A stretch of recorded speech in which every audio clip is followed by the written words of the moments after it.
aí, mano. Qual o efeito que você espera alcançar na semana que vem lá diante do Corinthians com esse 1-0 hoje? Primeiro vamos falar da atuação da equipe. Vimos aí de uma eliminação de Libertadores, então tínhamos que ter uma postura para tentar buscar essa primeira vitória dentro de casa, numa primeira final. Não havíamos vencido nenhum jogo como mandante, trazíamos essa carga também com a gente, precisávamos desmanchar isso. E a equipe teve personalidade, teve jogo, teve controle. E eu estou satisfeito com o que a equipe apresentou. Os campeões também precisam ser humildes, para saber que do outro lado tem uma grande equipe, que também tem os mesmos propósitos que a gente. Fizemos a primeira parte da final e vamos disputar o título em São Paulo na quarta-feira que vem. Estamos vivos para disputar o título. Mano, o Cruzeiro teve um bom volume de jogo. Geralmente você que leva a fama de retranqueiro, mas o que a gente viu foi um Corinthians ali com duas linhas muito bem postadas no seu sistema de defesa. O que você espera? Você espera que isso mude para o jogo de volta, porque o Corinthians está atrás do placar? E eu gostaria de saber o motivo da entrada do Ariel Cabral na vaga do Lucas Silva. Olha, não dá para escolher o que o adversário vai fazer. Você tem que enfrentar a proposta que está do outro lado, né? Eu até nos meus melhores dias faço um pouquinho mais ofensivo, né? Não tão atrás. Mas eu respeito, sabe que respeito todo mundo, sempre falei sobre isso, a gente não escolhe. E cada um sabe como deve armar a sua equipe. O Corinthians teve uma proposta, a gente batalhou em cima desse jogo, foi criando chances, criamos boas chances para marcar, fizemos um. Mas vamos esperar o jogo de lá, também não vamos saber o que eles vão fazer. Temos algumas ideias, porque já vimos eles jogar contra o Flamengo, como mandante na sua casa, numa situação um pouco diferente, porque o primeiro jogo havia sido empate, e hoje nós temos uma vantagem de 1-0, então não sei exatamente o que o Jair vai pensar, mas não cabe a nós discutir isso. Ariel entrou porque eu queria equilibrar um pouco um jogador canhoto para dar um pouquinho mais de equilíbrio de passagem no lado esquerdo. E também entendia que os nossos volantes teriam que armar hoje mais do que em outros jogos, porque o Corinthians jogou com linhas bem baixas os jogos anteriores e foi o que aconteceu durante o jogo de hoje. E Ariel é um pouco mais meia do que Lucas. Lucas é mais volante.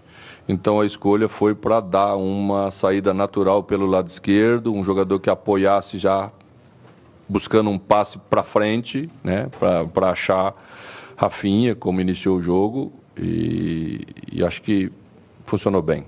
Não, Lucas não saiu porque estava jogando mal, apenas foi uma escolha de questões estratégicas para esse jogo, que nós sabíamos que íamos ter a posse da bola e teríamos que encontrar criação dos dois lados. Acho que as coisas funcionaram bem.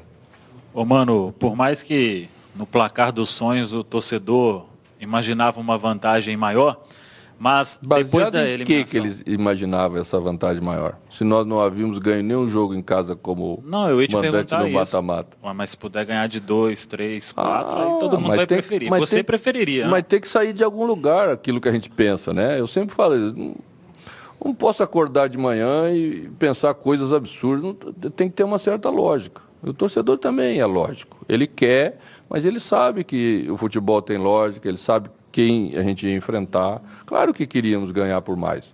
Se não quiséssemos, tinha ficado tocando a bola atrás quando fizemos 1-0, e a gente buscou fazer o segundo gol, né? Mas a gente não pode criar essa coisa assim de que o resultado não foi bom. Senão daqui a pouco passa que o resultado não foi bom. O resultado foi bom.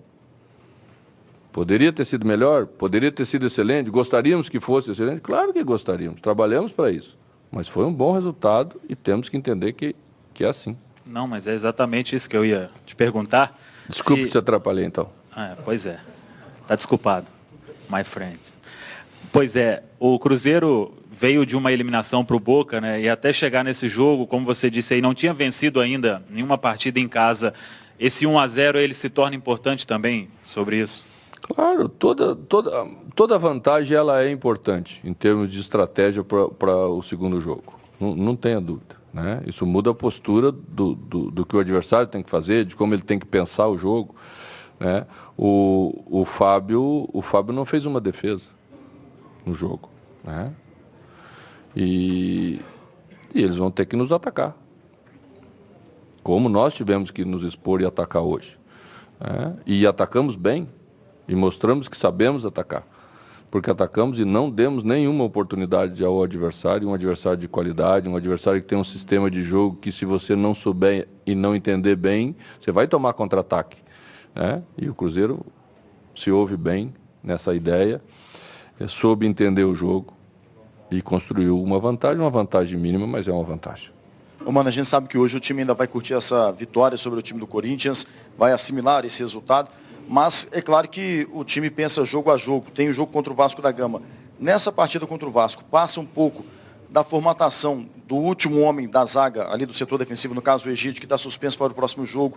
Aí eu te pergunto, vai entrar um jogador especialista da posição, ou você pensa também em improvisar para essa partida? Passa um pouco no jogo contra o Vasco, essa preparação? Você está me perguntando se eu vou projetar no jogo do Vasco aquilo que eu penso para quarta-feira? Nem pensar. Nem pensar. Vamos guardar bem, direitinho, as coisas que pensamos para o jogo de quarta, né? Vamos escolher bem, é uma decisão importante. Todas elas nessa hora, né? Elas significam muito, é um jogo final, então vamos tentar escolher bem. Mas certamente não vou fazer em São Januário aquilo que vou fazer na quarta-feira que vem. Mas o lateral? Vai ter um lateral, sim, claro. Vai improvisar? Lá no Vasco? Não, lá no Vasco vai jogar Egídio. Para aprender a não tomar terceiro cartão amarelo e ficar fora da final. Não sei, vamos esperar. Vamos esperar. Mano, são duas, por favor. A primeira, queria saber, na sua avaliação, como o Rafinha aproveitou essa oportunidade. A gente viu ele descendo com a perna enfaixada ali, diz que já estava com dores ao longo da semana, mas final não tem dor, tem que jogar. O futebol de alto nível, o esporte de alto nível, você praticamente não joga sem dor. Sempre em algum lugar está doendo, né? Já dizia o Ronaldo lá no Corinthians. E ele doía mais naquele período. Mas você tem que superar isso, você tem que mentalmente ser forte para passar por cima da dor e fazer o que Rafinha fez no jogo hoje, muito importante taticamente para a gente, né? No lugar de um jogador que é um dos principais jogadores que temos na equipe, na temporada. Então, a gente está contente exatamente por essa entrega, né? Era necessário, né? Quando você disputa um título, você joga um jogo importante contra o Corinthians, você sabe que tipo de comportamento tem do lado de lá. E se você não igualar no mínimo esse comportamento, você não vence jogos desse tipo de adversário. E aí que o Cruzeiro venceu a primeira partida da final, porque entendeu que brilhantismo é bonito, que todo mundo busca, mas que a eficácia nessa hora é mais importante do que tudo. É um jogo final, né? Não é um jogo de fazer exibição, é um jogo que você tem que ganhar. E atrás dessa vitória que nós fomos e conseguimos nos primeiros 90 minutos, agora vamos ver se somos competentes para ser nos últimos 90. A segunda, por favor, esse é um torneio que você conhece bem, o atual campeão, e calhou de na final pegar um clube que você também conhece muito bem, ajudou a formatar esse Corinthians. Como é isso para você? Você se sente mais confortável numa final como essa ou mais pressionado de ter tantos elementos que você já vivenciou? Não, eu não acredito muito nisso, né? As histórias, elas são repetidas quando os times se tornam vencedores. Então, de algum lugar, certamente vem aquele trabalho. Mas muitas pessoas já passaram pelo Corinthians depois de mim, então o Corinthians tem outras filosofias, né? Outras caras de seus técnicos, assim como o Cruzeiro também, né? Às vezes joga de uma maneira, às vezes joga de outra. As finais sempre são muito duras, por mais que você conheça, por mais que você já tenha passado, elas sempre são diferentes. Vocês têm que entender o momento da sua equipe, o momento do adversário, aquilo que é possível fazer e fazer bem feito para você tentar mais uma conquista que que é dificílimo, né? E que nesse caso específico de nossa parte é extremamente inédita, né? Porque seria a sexta do clube e a segunda consecutiva que ninguém conquistou até agora. Até mesmo, Ana, aproveitando que você disse que cada jogo é uma história, uma final, esse time do Corinthians vindo com essas linhas baixas, até mesmo no Maracanã na semifinal contra a equipe do Flamengo, em determinado momento tinha duas linhas muito próximas, um 4-4-2 dentro do campo de defesa. Mas se tratando do Corinthians, de alguma forma te surpreende?